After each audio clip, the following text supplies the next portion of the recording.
புண்ணியாளன் படத்தோடைய trailer review and guessing தான் பார்க்க போகிறோம். இந்த படத்தில் பாலு வர்கீஸ் வந்து தேவாலயத்தோட பாரதியாராக நடிச்சிருப்பாரு. அவர் இப்போ இருக்கிற படிக்கிற அந்த இடத்த விட்டு ஃப்ரெண்ட்ஸு எல்லாத்தையும் விட்டுட்டு வேறோட சர்ச்சுக்கு தேவாலயத்துக்கு போகிறாரு. அவர் ஒரு கீழ்ஸ் ஏரியாவான அந்த இடத்துல தான் அந்த சர்ச்சு இருக்குது. அங்கே போகிறதுக்கு கூகுள் மேப்பே பார்த்தாலும் அவர் காட்ட மாட்டேங்குது. ஆனால் வந்து பார்த்தீங்கன்னா வண்டி வந்து பிரேக் டவுன் ஆகி நின்று அதை தள்ளிட்டுலாம் போகிறாரு.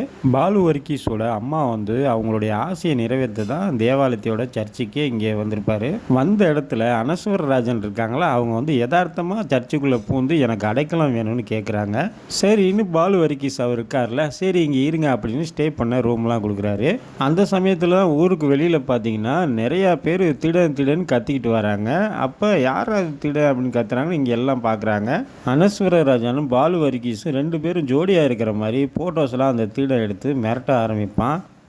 அது மட்டும் இல்லாமல் அனஸ்வரி ராஜன் வந்து ப்ரெக்னெண்ட்டாக இருக்காங்க அப்படின்னு சொல்லிட்டு அர்ஜுன் அசோகன் ஒரு பொருளையை கிளப்பி விட்டு ஒரு காமெடி ஃபன்னை ஏற்படுத்துவார். இந்த படம் ஒரு காமெடி ட்ராமா படம். இந்த படத்துக்கு மியூசிக்கின்னு பார்க்கையில் சாம்சிஎஸ் அவரதோடைய மியூசிக் தான். இந்த படத்தோட டைரக்டர் யாருன்னு பார்த்தீங்கன்னா மகேஷ் மது, அவருடைய படம் தான் இது. இந்த படம் ஜனவரி 10 மலையாளத்துலேயும் தமிழ்லேயும் ரிலீஸ் ஆக போகுதுங்க. இந்த வீடியோ பிடிச்சிருந்துன்னா நம்ம சேனலுக்கு சப்ஸ்கிரைப் பண்ணிடுங்க. அப்படியே இந்த வீடியோவுக்கு ஒரு லைக்கை போட்டுருங்க. தேங்க்யூ.